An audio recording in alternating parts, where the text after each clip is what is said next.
Hello बच्चों, हमने इससे पहले परिवर्त अवयव के बारे में पढ़ा था कल। ठीक है, अब इससे आगे थोड़ा सा उसी में हम थोड़ा सा और आगे पढ़ेंगे परिवर्त से आगे। तो परिवर्त सबको समझ में आ गया होगा, बहुत सिंपल था। परिवर्त में क्या था कि यदि किसी अवयव की पंक्तियों को स्तंभ और स्तंभ को पंक्तियों में आपस में मतलब बदल दें तो जो नया अवयव मिलता है उसे परिवर्त अवयव कहते हैं। ठीक है, अब नेक्स्ट है, इसी में आगे है सम्मित तथा विषम सम्मित अवयव। तो क्या होता है सम्मित तथा? सबसे पहले सम्मित अवयव पढ़ते हैं। ठीक है, तो सम्मित अवयव, ठीक है, सम्मित अवयव तो एक वर्ग अवयव सम्मित कहलाता है। ठीक है ना, एक वर्ग अवयव, वर्ग ध्यान रखना, वर्ग अवयव ही हो सकता है सम्मित। एक वर्ग अवयव सम्मित कहलाता है। एक वर्ग अवयव ए, बल्कि उसको नाम दे देते हैं ए। एक वर्ग अवयव कोई ए है, उसे सम्मित कब कहेंगे? सम्मित कहलाएगा। ठीक है, यदि ए का परिवर्त इक्वल टू ए, तो बहुत सिंपल है। ठीक है, तो सम्मित अवयव किसे बोलते हैं? मैंने एक परिवर्त करना तो सिखा ही दिया कि परिवर्त कर सकते हैं पंक्ति को स्तंभ में, स्तंभ को पंक्ति में। लेकिन कोई अगर ऐसा अवयव में मिल जाए कि हम उसकी पंक्ति मतलब उसका परिवर्त हम कर दें, परिवर्त करने के बाद वो हमें दोबारा से वैसा ही मिल जाए, मतलब पंक्ति को स्तंभ में, स्तंभ को पंक्ति। मैंने ही बताया था ना, ऐसा होता तो है, लेकिन तब होता है ना जब पहले कोई अवयव है उसका हमने पंक्ति को स्तंभ, स्तंभ में मतलब परिवर्त कर दिया, उसको दोबारा परिवर्त कर दिया, तो तब हमें पता है कि ये वापस वही मिल जाता है। वो वहाँ तो समझ में आता है, एक बार हमने पंक्ति स्तंभ में बदला, ठीक है ना, और दोबारा फिर बदल दिया तो तब तो मिलेगा ही नहीं। लेकिन अभी यहाँ हम ये वाली बात नहीं कर रहे, अभी हम बोल रहे हैं कोई एक वर्ग अवयव है और उसको हमने जैसे ही उसका परिवर्तन निकाला, हमने पंक्तियों को स्तंभ और स्तंभ को पंक्ति में बदला, लेकिन उसका मान बदला ही नहीं, वो फिर से वैसा ही मिल गया। तो इस टाइप का जो भी अवयव होते हैं, ऐसे वर्ग अवयव जो भी होते हैं, ऐसे ऐसे कुछ अवयव होते हैं इस टाइप का अवयव। ठीक है ना, तो उनको हम क्या कहते हैं? ऐसे वर्ग अवयवों को हम सम्मित अवयव कहते हैं। ऐसे वर्ग अवयव सम्मित अवयव कहलाएंगे। एग्जाम्पल देख लेते हैं। ठीक है, जैसे ये मतलब हर कोई अवयव ऐसे नहीं सम्मित होगा, सम्मित कुछ चीज़ जिनमें ये कंडीशन लगेगी कि उनका परिवर्त करके फिर से वैसे ही मिल जाएं, तो हर कोई तो ऐसा होता नहीं है। तो जैसे और वर्ग अवयव वो जरूर होगा, वर्ग अवयव नहीं है तो समझ लो सम्मित अवयव कभी हो ही नहीं सकता। ठीक है, एक तो एक वर्ग अवयव, जैसे मैंने ये ले लिया, मैंने लिया इस तरीके का कि इसका परिवर्त करके देखो जरा क्या होता है, ए का परिवर्त। ठीक है, मैं इसका परिवर्त करता हूँ तो देखो जरा, पंक्ति को, यही तो होता है था पंक्ति को स्तंभ, तो मैं ये करता हूँ, ऐसा करता हूँ पंक्तियों को मैं स्तंभ में बदलना शुरू करता हूँ। पहली पंक्ति है ना, इसे मैं पहला स्तंभ बना देता हूँ, तो 3 2 4 ये पहली पंक्ति है, मैंने इसे पहला स्तंभ बना दिया। दूसरी पंक्ति है ये, ठीक है, दूसरी पंक्ति को भी मैंने क्या कर दिया, दूसरा स्तंभ बना दिया। ये तीसरी पंक्ति है, इसको मैंने तीसरा स्तंभ बना दिया। देखो ध्यान से क्या हुआ, कुछ बदलाव आया क्या? बिल्कुल भी नहीं, वही सेम टू सेम वही मिल गया। यानी कि हमने क्या, हमें फिर से क्या मिल गया? ए मिल गया। तो इसका परिवर्त करने के बाद फिर से, तो यानी कि एक ऐसा अवयव जिसका हम परिवर्त करें हमें फिर से वैसा ही मिल जाए। तो कुछ तुम्हें पता लग रहा होगा, देखो इसके कुछ इस तरीके से थे, 4 4 यहाँ था, 2 2 1, इस वजह से ऐसा हो पाया। ठीक है, तो वो तुम्हें देखने की ज़रूरत नहीं क्या है, लेकिन जैसा जिसमें ये कंडीशन हो जाती है वो सम्मित अवयव कहलाता है। ठीक है, अब मैं आगे बताता हूँ। नेक्स्ट है विषम सम्मित अवयव। ठीक है, अभी हमने पढ़ा था सम्मित अवयव और नेक्स्ट है विषम सम्मित अवयव। मिलते जुलते नाम तो मिलते जुलते लग रहे हैं, थोड़ा सा फ़र्क है विषम का। ठीक है, तो क्या होता है इसमें विषम सम्मित अवयव? तो फिर से वैसे ही एक वर्ग अवयव। ठीक है, क्या फ़र्क है इसमें? एक वर्ग अवयव ए विषम सम्मित, विषम सम्मित, ठीक है, कहलाता है। विषम सम्मित अवयव कहलाता है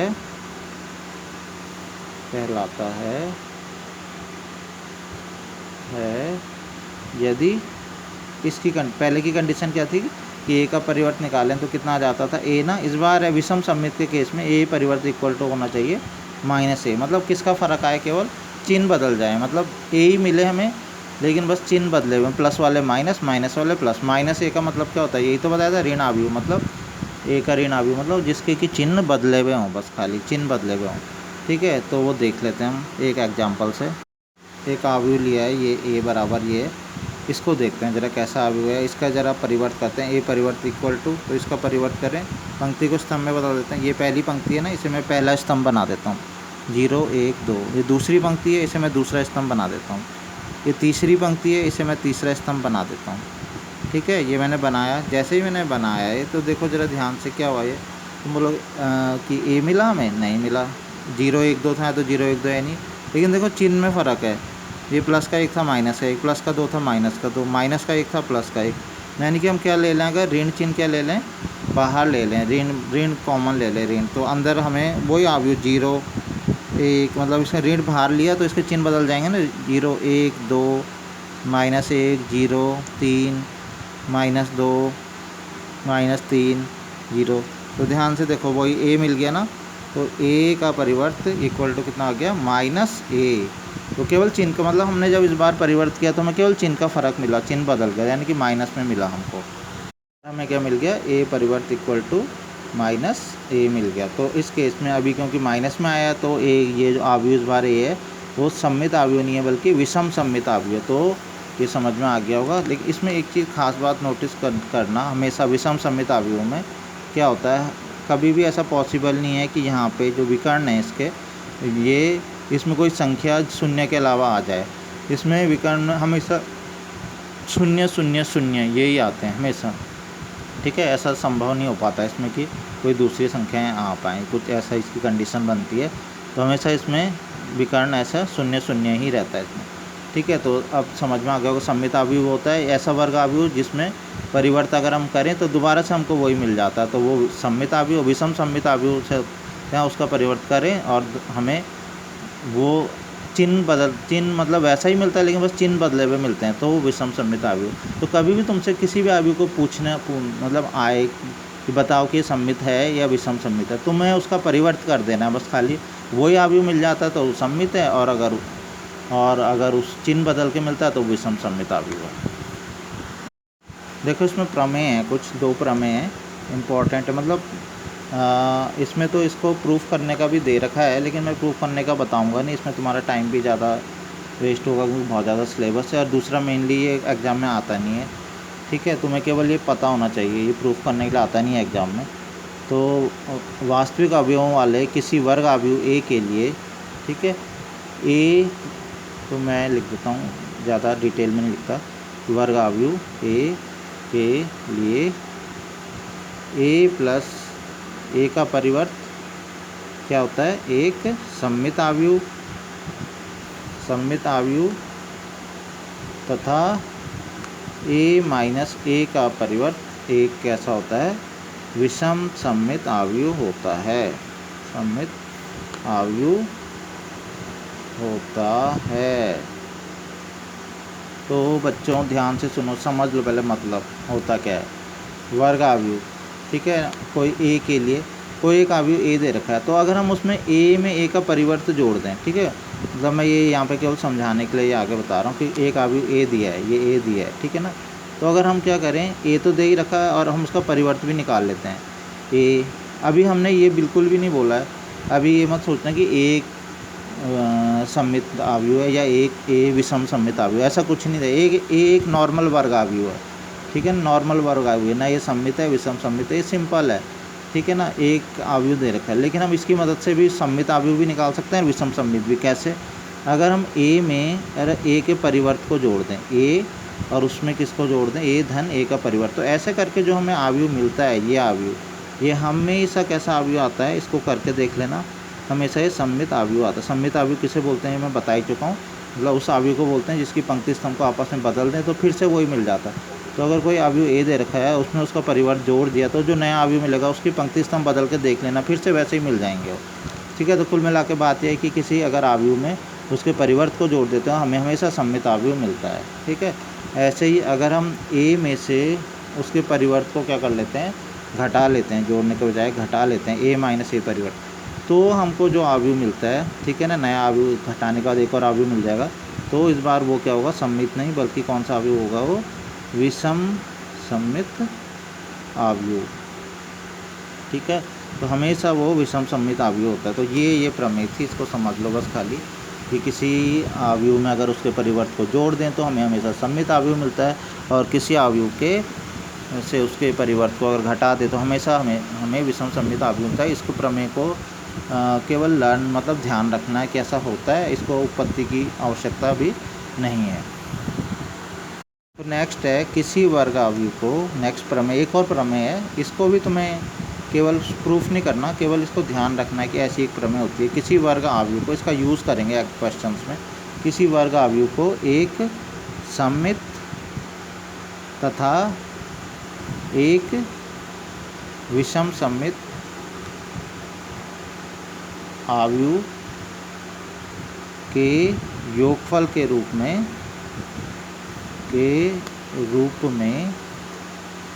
व्यक्त किया जा सकता है। ठीक है, तो क्या है ये प्रमेय 2 है, किसी वर्ग अवयव को एक सममित और विषम सममित अवयव के योगफल के रूप में व्यक्त किया। योगफल के रूप में, मतलब योगफल सबसे पहले तो योगफल के रूप में कैसे, जैसे मान लो कोई संख्या, मैं अवयव में नहीं जा रहा, संख्या 5, तो 5 को हम किसी के योगफल के रूप में लिख सकते हैं, ऐसे लिख सकते हैं 2 धन 3 5, 4 धन 1 5, 5 धन 0 5, ठीक है ना, और भी बहुत सारा लिख सकते हैं। ठीक है, तो इस तरीके से हमने लिख दिया 1 धन 4 5 ऐसे, तो एक संख्या को 2 के रूप में लिख सकते हैं। ऐसे अवयव है, अवयव को भी तो हम किसी अवयव है, ठीक है ना, अवयव को हम 2 अवयवों को योगफल के रूप में भी तो लिख सकते हैं। ठीक है, लेकिन हमें क्या चाहिए, ऐसे तो बहुत सारे योगफल के रूप में वो आ जाएगा, लेकिन हमारी बात यहाँ पे एक चल रही, किसी वर्ग अवयव को हम एक सममित, मतलब पहला वाला तो हो जाए सममित, लेकिन इस तरीके से लिखना चाहते हैं कि पहला वाला सममित हो जाए और दूसरा वाला क्या हो जाए, विषम सममित हो जाए। ठीक है ना, तो कुल मिला के बात क्या है कि कोई भी वर्ग अवयव, कोई, इसको मैं समझा रहा हूँ यहाँ पे, ये समझाने के लिए बस खाली, ठीक है ना, कोई वर्ग अवयव ए है मान लो, तो हम इसको कैसे लिख सकते हैं इन क्वेश्चन के अनुसार, सममित अवयव, ठीक है ना, और प्लस विषम सममित अवयव। ये उन्होंने कहा है कि हम किसी भी वर्ग अवयव, कोई भी वर्ग अवयव हो, उसे हम सममित अवयव प्लस विषम सममित अवयव के रूप में लिख सकते हैं। तो अब कैसे लिखा जाता है वो बता देता हूँ। तो सममित अवयव, थोड़ा सा इसकी भी हेल्प हम लेते हैं, सममित अवयव और विषम सममित। तुम्हें पता है ना, सममित अवयव ए प्लस ए का परिवर्त सममित होता है ना, ठीक है, तो मैं यहाँ पे यही लिख देता हूँ। देखो मैं समझा, इसके साथ तो एक तरीके से प्रूफ भी हो जाएगा, हालांकि ऐसा इसका डिटेल में है नहीं, मैं ऐसे इजीली बता रहा हूँ तुम्हें। सममित अवयव अभी बताया था कि ए धन ए का परिवर्त सममित होता है, तो मैं यहाँ पे लिख देता हूँ सममित होता है, तो सममित अवयव। ठीक है, और मैंने तुम्हें क्या बताया था, ए माइनस ए का परिवर्त, ये कैसा होता है, विषम सममित होता है, ये भी लिख दिया। तो सममित धन विषम सममित आया, लेकिन तुम बोलोगे कि आया तो, लेकिन इनका योग भी पहले देखो कि योग ए आ भी रहा है। अगर मैं इनका योग करूँ तो ए के परिवर्त से ए का परिवर्त क्या हो जाएगा, कट जाएगा, ए का परिवर्त प्लस का है, माइनस ए का परिवर्त कट गया, ए धन ए कितना आ गया 2a, लेकिन हमें तो कितना चाहिए था ए, ठीक है, हमें कितना चाहिए था, ए चाहिए था, तो थोड़ी सी कमी रह गई है। अगर ए 2a ना आके ए आ जाता तो वो कमी पूरी करने के लिए हम क्या करते हैं, यहाँ पे क्या लगा देते हैं, हाफ, यहाँ पे भी क्या लगा देते हैं, हाफ। तो इस बार अब हम जब जोड़ेंगे तो ए का परिवर्त से ए का परिवर्त तो अभी भी कटना ही है, लेकिन यहाँ पे ए हाफ ए प्लस हाफ ए जब जोड़ेंगे, आधा ए और आधा ए मिलके कितना हो जाएगा, पूरा ए हो जाएगा, मतलब ए मिल, इस बार हमें कितना मिल जाएगा, ए। तो ये हमारा आंसर हो जाएगा सममित। तुम बोलोगे हाफ, लेकिन सममित अवयव तो सर ने बताया था कि ए प्लस ए का परिवर्त सममित होता है, अब हाफ हो गया तो सममित नहीं होगा। अरे उसमें क्या फ़र्क पड़ेगा, हम गुणा किसी एक चीज़ की गुणा ही तो कर रहे हैं, उसमें हाफ की गुणा, ठीक है ना, हाफ की गुणा करिए, 2 से भाग कर रहे हैं, तो कोई फ़र्क नहीं पड़ने वाला, अभी भी वो सममित ही रहेगा। ठीक है, कोई अवयव अगर सममित अवयव है, उसमें पूरे अवयव में 2 की गुणा कर देते हैं, उस पूरे अवयव में 3 की गुणा कर देते हैं सारे अवयवों से, तो फ़र्क थोड़ी पड़ेगा, तभी भी वो सममित ही रहेगा या तभी विषम सममित ही रहेगा। ठीक है, तो कोई फ़र्क नहीं पड़ने वाला। ये अभी भी क्या है, हाफ हमने बाहर से ला भी गए, फिर भी क्या हो गया, ये अभी भी क्या है, सममित अवयव ही है। ठीक है ना, और ये वाला क्या है, अभी भी विषम, हाफ ए माइनस ए का परिवर्त, ये अभी भी क्या है, विषम सममित अवयव ही है। तो इनको बिल्कुल तुम्हें लर्न करना, याद रखना। ये अभी एग्जाम्पल आएंगे, क्वेश्चंस आएंगे, तो उसमें यही लगाना है तुमने कि तुमसे पूछा जाएगा कि कोई एक अवयव, वर्ग अवयव दे रखा है, उसको तुम सममित अवयव और विषम सममित अवयव के योग के रूप में लिखो। तो कैसे लिखना है तुमने, तो योग के रूप में, मतलब 2 अवयव तुम्हें चाहिए, तो एक अवयव तो ऐसे बनाना है तुमने, ए प्लस ए का परिवर्त का हाफ, और दूसरा अवयव ए माइनस ए का परिवर्त का हाफ। ठीक है, इनको क्वेश्चन में मान भी लेते हैं कुछ कभी कभी, जैसे मान लो इस वाले को P मान लेते हैं, इस वाले को Q मान लेते हैं। ठीक है, तो एक तरीके से हम ऐसे लिख सकते हैं, A equal to P plus Q, जहाँ पे P सममित आव्यूह है, ठीक है ना, P सममित आव्यूह है और Q कैसा आव्यूह है, विषम सममित आव्यूह है। तो P बराबर क्या हो गया, हाफ A प्लस A परिवर्त और Q बराबर हाफ A माइनस A परिवर्त। ठीक है, ईजी है, अभी क्वेश्चन करोगे एक दो तो बहुत अच्छे से समझ में आ जाएगा। नेक्स्ट उदाहरण है जिसकी मैं बात कर ही रहा था वो तुरंत आ गया है। लास्ट उदाहरण है इस एक्सरसाइज से पहले का, ये लास्ट उदाहरण है। तो ये क्या है, इसमें बी दे रखा है, ए नहीं दे रखा, नाम तो बदल सकते हैं। अब ये मत सोचना कि सर ने वो ए प्लस ए का परिवर्त और ए माइनस ए का परिवर्त बताया था, बी में क्या करें। तो जहाँ जहाँ ए था वहाँ पे बी आ जाएगा, कुल मिला के होगा। तो यहाँ पे बी दे रखा है, एक आव्यूह को एक सममित आव्यूह और विषम सममित आव्यूह के रूप में व्यक्त कीजिए। तो क्या करना है, जैसे बी आव्यूह है तो उसको एक सममित और प्लस विषम, मैंने बोला ना सममित, मान लो पी नाम दे दो सममित वाले को, सममित आव्यूह, ठीक है ना। और क्यू कौन सा, विषम सममित, ठीक है, विषम सममित आव्यूह। तो हमें क्या करना है, सममित आव्यूह और विषम सममित आव्यूह के रूप में इसको लिखना है। तो मैं ये पहले ही बता चुका हूँ, सममित आव्यूह और विषम सममित आव्यूह के रूप में अगर लिखना हो तो हमें क्या करना होता है, हमें कुछ नहीं करना। जो सममित आव्यूह है वो कैसे, पी हमें मान लो चाहिए, ठीक है, B equal to P plus Q. तो पी मैंने क्या बताया था, पी इक्वल टू बताया था ए प्लस ए का परिवर्त बटे 2 ना, मतलब ये हाफ ए प्लस ए का परिवर्त। तो यहाँ पे ए तो है नहीं, एक की जगह बी है ना, तो हाफ बी प्लस बी का परिवर्त निकालेंगे, ठीक है ना। और ऐसे ही हमें क्यू निकालना है, विषम सममित आव्यूह, तो वो क्या निकालेंगे, half Q, half B minus B का परिवर्तन निकाल लेंगे, ठीक है। ये आएगा पी बराबर इतना, क्यू बराबर, लेकिन उसके लिए हमें परिवर्त भी तो चाहिए, बी का परिवर्त की बार बार। पहले ऐसा करते हैं, बी का परिवर्त निकाल लेते हैं, ठीक है। बी ये दे रखा है, बी का परिवर्त निकाल लो पहले। तो बी का परिवर्त क्या होगा, पंक्ति को स्तंभ में, स्तंभ को पंक्ति में बदलो। ये पहली पंक्ति है, मैं इसको पहला स्तंभ में बदल देता हूँ, ये मैंने बदल दिया। दूसरी पंक्ति है, इसको मैंने दूसरे स्तंभ में बदल देता हूँ। तीसरी पंक्ति है, इसको मैंने तीसरे स्तंभ में बदल दिया। तो ये मैंने बी का परिवर्त लिख दिया।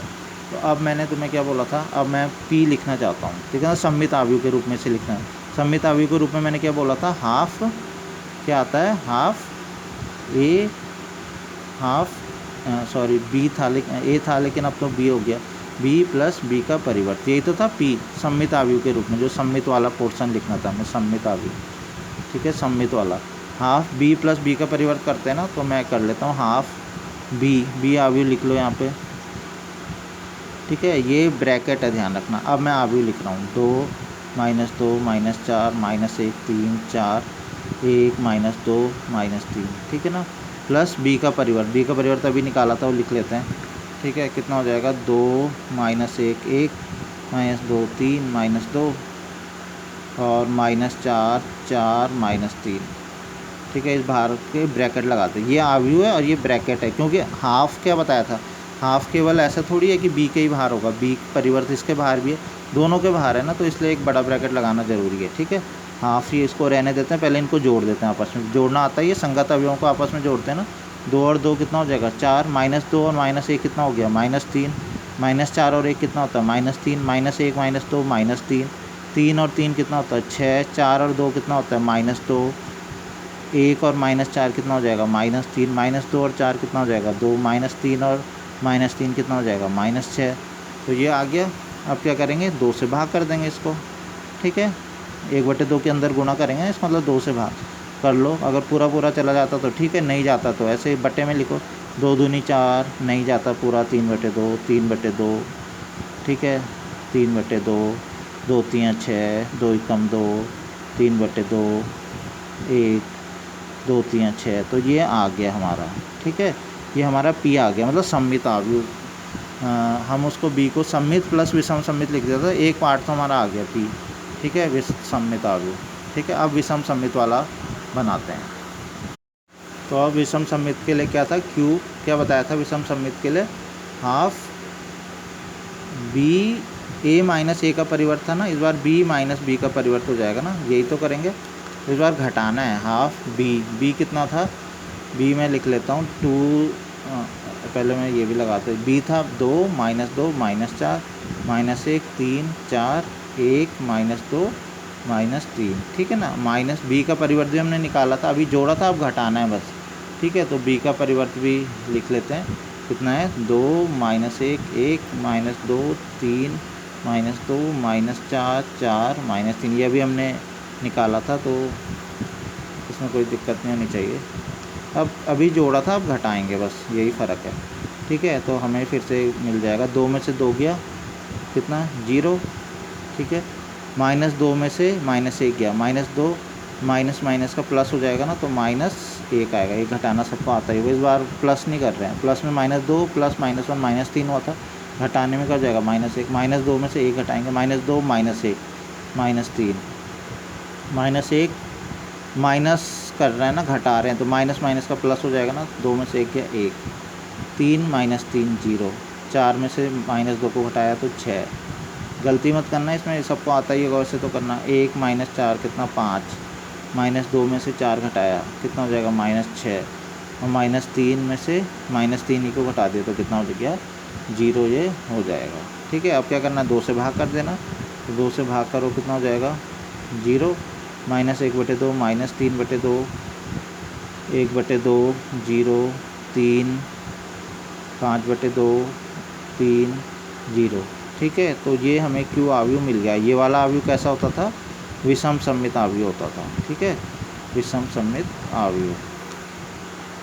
इन्हें एक काम और करना था, मैं थोड़ा सा भूल गया था, मैं पीछे पलट के तुम्हें बता रहा हूँ। ठीक है, एक चीज़, ये जो जब ये आव्यूह आया था, जब हमने बोला था कि हमें आता तो इतना है, ये हमें पहले से पढ़ा हुआ है कि सममित और विषम सममित के रूप में तब लिख पाएंगे जब बी में बी का परिवर्त को जोड़ेंगे, उसका हाफ करेंगे, तो हमें ये पी मिल तो गया, लेकिन हमें थोड़ा सा ना एग्ज़ाम में दिखाना भी पड़ेगा कि यह सममित, मतलब मिला तो हमने निकाला तो, लेकिन क्या असममित है भी ये। ठीक है, ऐसा दिखाना भी पड़ेगा एग्ज़ाम में। तो उसके लिए सममित आव्यूह के लिए क्या बताया मैंने, सममित आव्यूह, कोई भी आव्यूह सममित आव्यूह कब होता है, सममित आव्यूह तभी तो होता है जब उसका परिवर्त करें फिर से वही मिलता है। तो ये वाला पी आव्यूह है, ये सममित है या नहीं, उसके लिए एक बार इसका परिवर्त कर लो। ठीक है, परिवर्त करके देख लो कि क्या वही आ रहा है या नहीं आ रहा है। ठीक है, तो परिवर्त भी करना है, इसी के आगे करना है। मैं इस पेज के ऊपर कर लेता हूँ, यहाँ ये है, तो मैं इस पेज के दूसरे पेज के ऊपर इसको परिवर्त करके दिखा लेते हैं कि ये पी सममित है भी या नहीं है। ठीक है, तो पी को सममित करके मैं देख लेता हूँ। तो मैं यहाँ पे पी का परिवर्त, ये थोड़ा छूट गया था, पी का परिवर्त निकालने की कोशिश करेंगे, तो परिवर्त निकालो। हेलो हाँ बच्चों, थोड़ा सा यहाँ पे देखो, इसमें थोड़ा सा एक शायद कैलकुलेशन में थोड़ी सी गलत हो गया था। क्या गलती हुई थी, जब 4, कौन सा वाला पोर्शन है, हाँ ये 4 में से घटाया था, 4 में जोड़ा था जब -2 को, 4 -2 क्या होगा, +2 होगा। मैंने ये -2 लिख दिया था गलती से, ये +2 है, इस वजह से ये परिवर्तन नहीं निकल पा रहा था इसका। ठीक है, 4 है प्लस -2 है ना, तो 4 -2 तो कितना होगा, प्लस का 2 होगा ना, ये थोड़ा सा गड़बड़ हो गया था, +2 था, तो जब 2 से भाग करेंगे तो ये क्या आएगा, यहाँ पे +1 आएगा, +1। ठीक है, +1 आएगा। अब ये ठीक हो गया बिल्कुल। ठीक है, अब ये बिल्कुल ठीक हो गया, बस ये थोड़ी सी यहाँ पे गड़बड़ होगी। तो अब देखो इसमें क्या हो जाएगा, इसका परिवर्त कर लो। अब मैंने कर दिया, पंक्तियों को स्तंभ में, स्तंभ को पंक्तियों में बदल दिया। तो पंक्ति को स्तंभ और स्तंभ को अगर पंक्ति में बदला तो ये मिल गया है, पंक्ति को स्तंभ और स्तंभ को पंक्ति में मिला पी का परिवर्त। तो ये दोबारा से वही मिल गया हमें, मतलब पी का परिवर्त निकाला हमने, तो दोबारा से हमें क्या मिल गया, पी ही मिला है। पी का परिवर्त इक्वल टू पी, इसका मतलब है पी कैसा आव्यूह आ गया, पी सममित आव्यूह आ गया है। हमें सममित आव्यूह, पी सममित आव्यूह है। ठीक है ना। नेक्स्ट है क्यू। क्यू हम निकाल चुके हैं, लेकिन क्यू हमें विषम सममित बताना है ना, क्यू कैसा होना चाहिए, विषम सममित। लेकिन ये तो हमने ऐसे ही लिया है कि विषम सममित, हमें रूल पता है कि ऐसा करके विषम सममित याद है, लेकिन हमें दिखाना भी है, शो भी करना है कि विषम सममित आखिर में आया भी कि नहीं आया।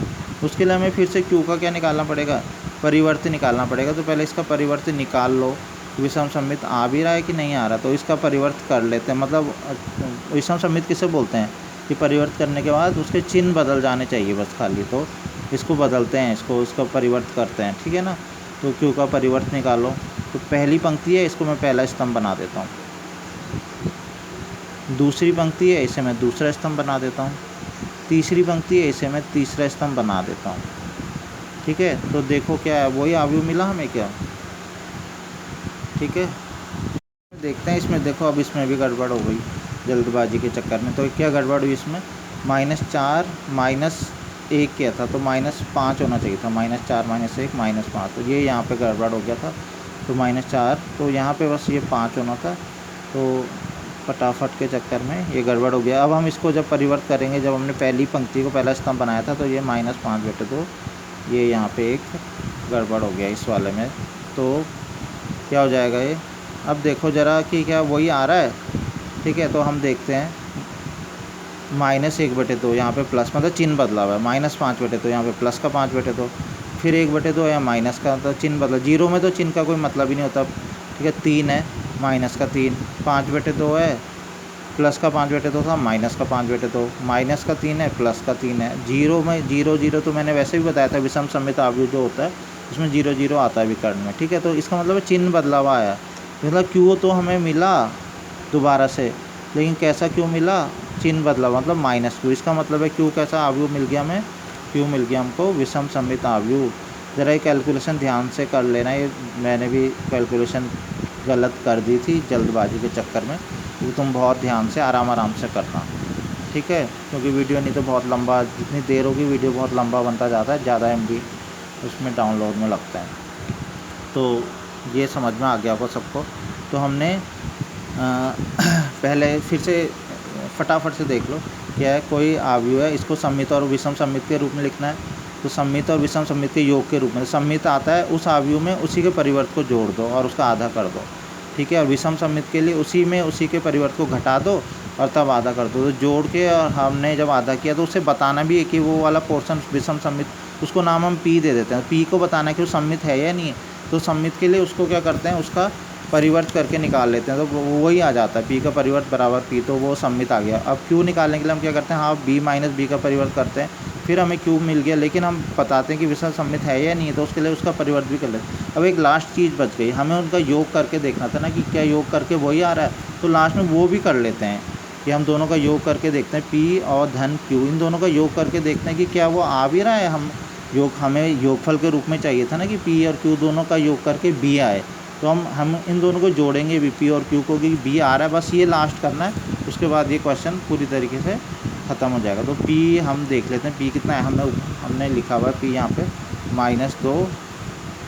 ठीक है ना, P है 2 -3/2 -3/2 -3/2 3 1 -3/2 1 -3। ठीक है, ये P है, और Q हमने यहाँ पे ऊपर पे लिखा हुआ है 0 -1/2 -5/2 -1/2 0 3। ये एग्जाम्पल है, ये दे भी रखा है बुक में, -3 0। ठीक है, तो इस तरीके से इनको जोड़ लेते हैं। बस ये लास्ट हम ये कंफर्म कर लेते हैं कि ये क्या B के बराबर, इन दोनों को जोड़ के B आ भी रहा है जो हमें अवयव दे रखा था। ठीक है, तो जोड़ लो, कितना हो जाएगा, 2 और 0 कितना हो जाएगा, 2 -3/2 में -1/2 जोड़ेंगे, इतना -4/2, -4/2 का मतलब -2, -3/2 प्लस -5/2, -5 और -3 -8, 2 चौको 8, तो -4, -3/2 और -1/2 जोड़ लो, -3 और -1 4, 2 दूनी 4, -2 आ जाएगा। नेक्स्ट है 3 और 0 कितना हो जाएगा, 3। नेक्स्ट है 1 और 3 कितना हो जाएगा, 4।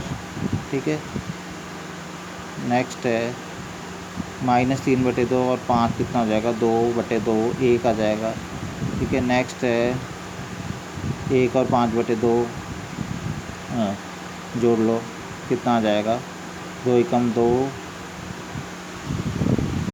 ठीक है, इसमें एक चीज़ देख लो ज़रा, क्योंकि मुझे दिख रहा है यहाँ पे क्यू है। एक चीज़ और, मैंने यहाँ से जब क्यू अभी उतारा तो अब वो भी गलत उतारा जल्दबाजी के चक्कर में। कहाँ पे था क्यू, ये था ना क्यू, तो 0 -1/2 -5/2 -1/2, ये -1/2 उतार लिया मैंने, क्यू परिवर्त उतार लिया गलती से, +1/2 था ये। ठीक है, +1/2, ये ढंग से तुम आराम से कर लेना, ये थोड़ा जल्दबाजी मचाने की ज़रूरत नहीं है इसमें। 1/2 0 3, तो इस वजह से क्या होगा, ये माइनस नहीं था, ये प्लस था, तो -3/2, और अब इसमें 1/2 जोड़ दो, तो कितना हो जाएगा, ये -2/2 हो जाएगा। -2/2 मतलब 2 में से 2 गया, -1 आएगा इस बार यहाँ पे, तो नहीं तो ये गलत मिल रहा था हमें, -1 आ जाएगा। ठीक है, ठीक है, अब नेक्स्ट देखो क्या है, यहाँ तक हो गया था हमारा -3/2 5/2, 1 मिल गया था। फिर 1 और -3 कितना हो जाएगा, -2, और -3 और 0 कितना हो जाएगा, -3। तो हम देखेंगे क्या ये अवयव हमें P + Q जोड़ने के बाद क्या ये हमें B मिला। देखो ये अवयव B था ना, ये वाला, ये तो वही मिल रहा है हमें, B मिला हमें लास्ट में। ठीक है ना, तो p प्लस क्यू कितना आ गया, p प्लस क्यू b। थोड़ा जल्दबाजी में हल्का फुल्का ये गलत हो गया, तो इसको ज़रा ध्यान से करना। तो इसको ये क्वेश्चन कंप्लीट हो गया। लास्ट में तुम लिखोगे अतः ये अवयव b है, इसको एक सममित अवयव तथा एक विषम सममित अवयव के योगफल के रूप में व्यक्त किया गया है। p plus Q equal to b है ना, तो अतः इसको इसके रूप में व्यक्त किया गया, ऐसे लिखोगे। अब प्रश्नावली 3.3 के कुछ क्वेश्चन तुम्हें करने हैं, ठीक है, बचे हुए क्वेश्चन है, तो मैं थोड़ा बहुत उनके बारे में बता भी देता हूँ कि कहीं पे अगर है तो कैसे करने हो, ठीक है। देखो बच्चों, प्रश्न नंबर 6 तक तो मैंने कल घर से करने के लिए दिए थे ना, अब उससे आगे तुम्हें घर से करने हैं, तो मैं थोड़ा थोड़ा समझा देता हूँ इनमें करना क्या क्या। प्रश्न नंबर 7 है, सिद्ध कीजिए कि एक सममित अवयव है। तो सिंपल है, इसका परिवर्त निकाल देना, यही आ जाएगा, तो इसका मतलब सममित अवयव है। सिद्ध कीजिए कि अवयव ए विषम सममित है। विषम सममित कब होगा, जब ए का परिवर्त निकाल दो, और वो कितना विषम सममित तब होता है जब किसका फ़र्क आए, माइनस का, मतलब इसके चिन्ह बदल जाएंगे जब इसका परिवर्त निकालोगे, प्लस के 1 की जगह माइनस के 1, माइनस के प्लस 1, ठीक है, परिवर्त निकालना, तो ये इजीली हो जाएगा। अवयव ए दे रखा है, सत्यापित कीजिए। अवयव ए के दे रखा है कि ये एक सममित अवयव और ये क्या है, विषम सममित। तो ये भी बहुत सिंपल है। ए तो दे रखा है ना, तुम्हें क्या करना है, ए में ए के परिवर्त, पहले ए का परिवर्त भी निकाल लेना, दोनों को आपस में क्या कर लेना, जोड़ लेना, ठीक है। ध्यान से सुनो मैं क्या बोल रहा हूँ। एक अवयव ए दे रखा है, ठीक है, तुम क्या करोगे, ए का परिवर्त निकालोगे, परिवर्त निकालना आता ही है, पंक्ति का स्तंभ और स्तंभ को पंक्ति में बदलना, फिर ए और ए के परिवर्त को आपस में जोड़ लेना। जब तुम ए और ए के परिवर्त को आपस में जोड़ लोगे तो उससे तुम्हें एक नया अवयव मिल जाएगा ना, एक फिर से मिल जाएगा दोनों को आपस में जोड़ने के लिए। वो जो नया अवयव मिलेगा वही उसी को बताना है कि वो सममित है या नहीं है। तो फिर क्या करना है तुम्हें, जो वो ए प्लस ए का परिवर्त फिर से जो नया अवयव मिला उसका भी परिवर्त निकालोगे, ए प्लस ए का परिवर्त निकालोगे तुम, और तुम्हें दोबारा से अगर वही अवयव मिल गया, इसका मतलब है कि वो क्या एक सममित अवयव है। अब आया समझ में? फिर से सुन लो एक और बार। ये अवयव ए दे रखा है, ठीक है, इसका परिवर्त निकाल लेना, ए परिवर्त, ठीक है, पंक्तियों को स्तंभ में बदल कर, फिर उन दोनों को आपस में जोड़ लेना, तो उससे हमें क्या मिल जाएगा, ए प्लस ए का परिवर्त मिल गया, एक अवयव मिल जाएगा। तो उन्होंने कहा ए प्लस ए का परिवर्त को बताना है कि सममित अवयव है, ये सिद्ध कीजिए। तो ए प्लस ए का परिवर्त निकालने का जो तुम्हें एक अवयव मिला ना, तुम्हें उस अवयव का उस मतलब एक तरीके से ए प्लस ए का परिवर्त, इस पूरे का हमें परिवर्त चाहिए। तो इस जो हमें एक नया अवयव मिला, उसको कुछ भी नाम दे दो या ना भी दो, जो भी हमें एक नया अवयव मिला उसका भी परिवर्त निकालो, या इसको कुछ नाम देना चाहते हो, पी क्यू बी, ठीक है, तो इसको नाम अगर बी दिया तो उसका भी परिवर्त निकालो, बी का परिवर्त, तो वो दोबारा से हमें बी फिर से वैसे ही मिल जाएगा वो, इसका मतलब वो सममित अवयव है। सेम ऐसे ही इसमें नीचे वाले में अभी हमें क्या, ए का परिवर्त तो हम निकाल ही चुके हैं, अब हम ए में से ए के परिवर्त को क्या करेंगे, इस बार घटाएंगे, ए में से ए के परिवर्त को क्या करेंगे, घटाएंगे, घटाने से हमें फिर से क्या मिलेगा, एक अवयव मिल जाएगा, ठीक है, फिर से एक अवयव मिलेगा। लेकिन इस बार क्या करना है, फिर से इस बार क्या करना है, उस अवयव का परिवर्त फिर करना है। पहले भी क्या था, ए प्लस ए के परिवर्त का परिवर्त, अब ए माइनस ए के परिवर्त का परिवर्त करना है, लेकिन वो क्या आना चाहिए इस बार जब हम परिवर्त करेंगे तो वैसा नहीं मिलेगा वो अवयव, बल्कि उसमें केवल चिन्ह का फ़र्क हो जाएगा, ठीक है। तो हम बताएं मिल जाएगा हमें कि विषम सममित अवयव है। ये कॉपी में करके देखना, तब अगर कोई दिक्कत होगी तो मुझे फ़ोटो खींच के बताना कि सर नहीं हुआ ये, ठीक है, ऐसे कोई नहीं बोलेगा। क्वेश्चन नंबर 9 है, यदि ए बराबर इतना दे रखा है तो हाफ ए प्लस ए का परिवर्त और हाफ ए माइनस ए का परिवर्त ज्ञात कीजिए। इसमें तो कोई परेशानी नहीं है, ठीक है। ए दे रखा है तो ए और ए के परिवर्त को, ए का परिवर्त निकाल लेना, पहले ए और ए का परिवर्त जोड़ के उसका हाफ कर लेना, ये तो हो जाएगा, ठीक है।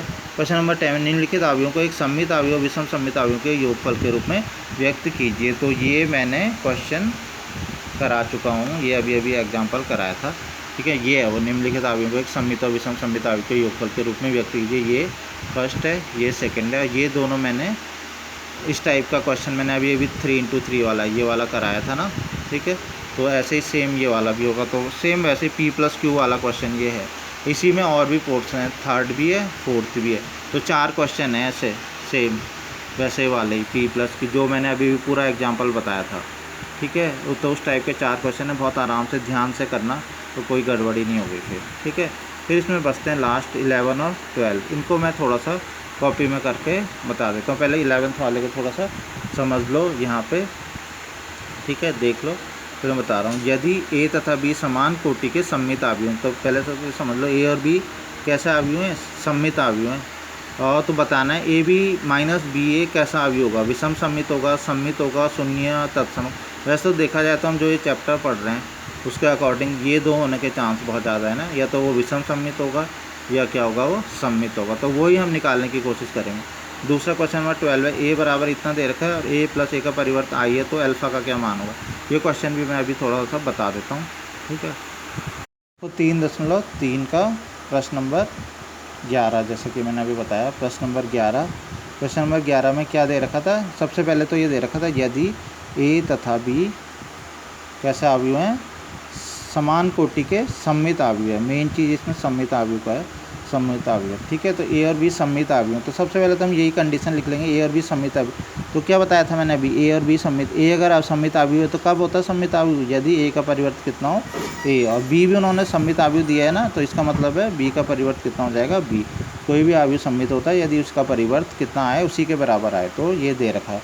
तो उन्होंने कहा है ए बी माइनस बी ए क्या होगा, 4 ऑप्शन दे दिए, ठीक है।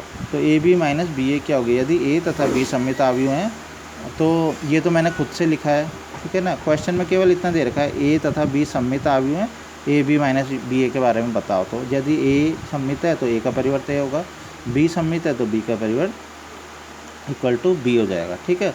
अब है, तो ये एक तरीके से प्रश्न में दिया है, हम ये बोल सकते हैं दिया है।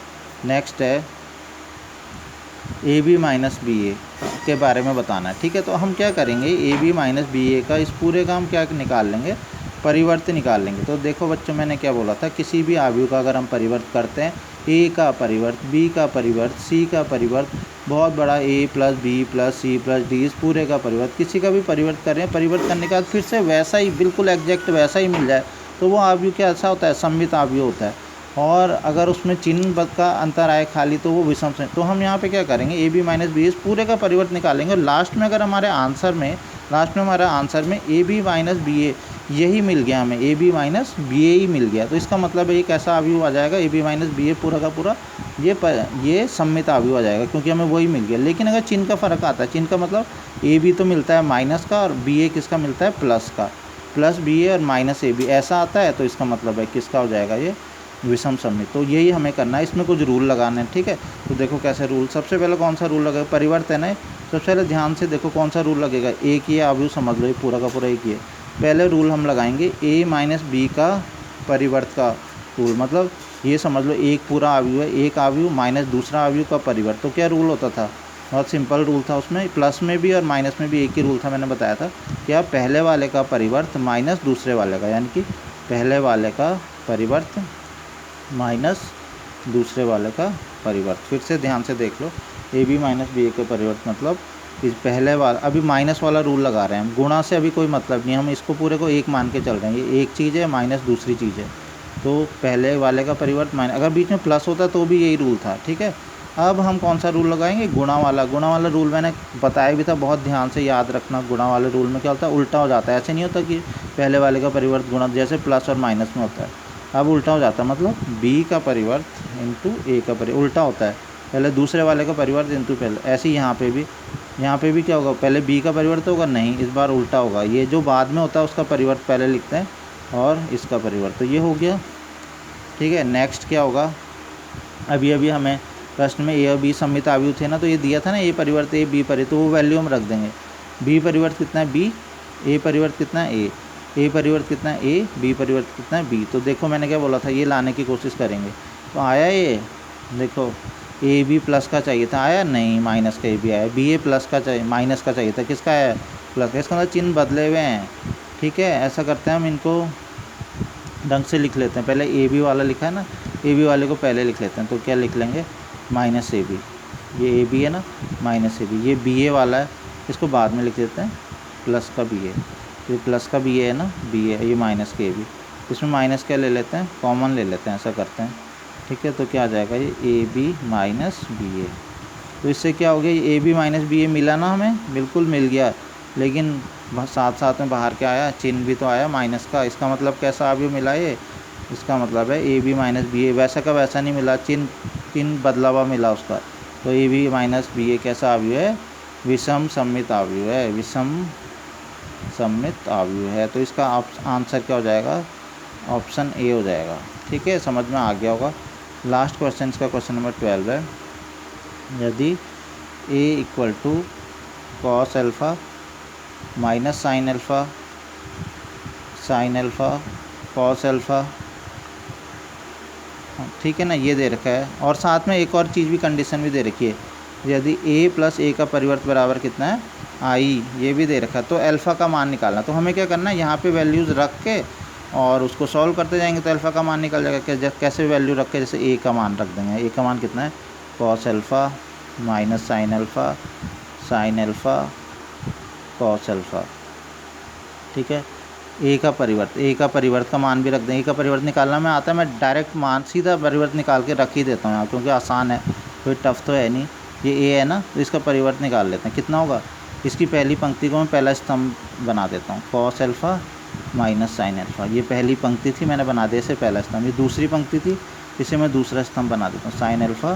तो परिवर्त लिख दिया ना मैंने, a का परिवर्त, ये a का परिवर्त भी हो गया, इक्वल टू आई पता है, आई तत्सम का अवयव कई बार बता दिया, 1 जिसके विकर्ण में एक आता है, बाकी का अवयव शून्य होते हैं। लेकिन ये भी देखना कौन सी कोटि का, यहाँ पे कौन सी कोटि का लेना चाहिए, कोटि 2 का लेना चाहिए, क्योंकि ये दोनों 2 के हैं, तो जोड़ने के बाद भी 2 का ही तो मिलेगा। 2 × 2 का है ना ये, तो हम लेंगे 1 0। ध्यान रखना, आई कई बार देखा होगा कि आई की वैल्यू वो बताते नहीं, हमें खुद से ही लिखनी पड़ती है, ये पता होना चाहिए, ठीक है। अब इन दोनों को जोड़ दो, cos alpha plus cos alpha कितना हो जाएगा 2 cos alpha minus sine alpha plus sine alpha cut गया, sine alpha minus 0, cos alpha 2 cos alpha. तो यहाँ से हम देखेंगे, हमें अल्फ़ा की वैल्यू चाहिए ना, दो अवयव समान, ये कई बार पढ़ लिया। दो अवयव कब समान होते हैं, जब उनके संगत अवयव समान होते हैं। यहाँ से 0 0 के बराबर 0 0 के बराबर, 2 कॉस अल्फ़ा 1 है, 2 कॉस अल्फ़ा 1 है। तो कुल मिला के एक ही खाली एक इक्वेशन आ रही है, क्या कि 2 कॉस अल्फ़ा इक्वल टू 1। बस इसी की मदद से हम एक अल्फ़ा का मान निकाल लेंगे। तो यहाँ से कॉस अल्फ़ा इक्वल टू कितना हो जाएगा 1/, ये 2 इधर आ जाएगा, 1/2 पता ही होगा किसका मान होता है कॉस में, ठीक है। यहीं पे लिख देता हूँ मैं, कॉस अल्फ़ा इक्वल टू 1/2। तो 1/2 किसका मान होता है 60 का होता है, ठीक है। कॉस 60 को क्या लिखते हैं π/3, ठीक है। तो ठीक है, तो कॉस 60 का मान 1/2। तो यहाँ से अल्फ़ा का मान कितना आया, अल्फ़ा का मान आ गया π/3। तो ये जो इसका आंसर है बी आंसर, इसका आंसर हो जाएगा बी, ठीक है। तो ये सबको समझ में आ गया होगा, ठीक है, सिंपल है। अब इसका होमवर्क लिख लो, मैं यहीं पे लिख देता हूँ होमवर्क, ठीक है। जो होमवर्क है क्या है होमवर्क, प्रश्नावली 3.3 के प्रश्न नंबर 7, 8, 9 तथा 10 के सारे पार्ट करने, ठीक है। 7, 8, 9 और 10 सभी के सारे पार्ट करने, ये करने हैं, ये होमवर्क है, ठीक है। 11, 12 मैंने करा ही दिया है, समझ में आ गया होगा।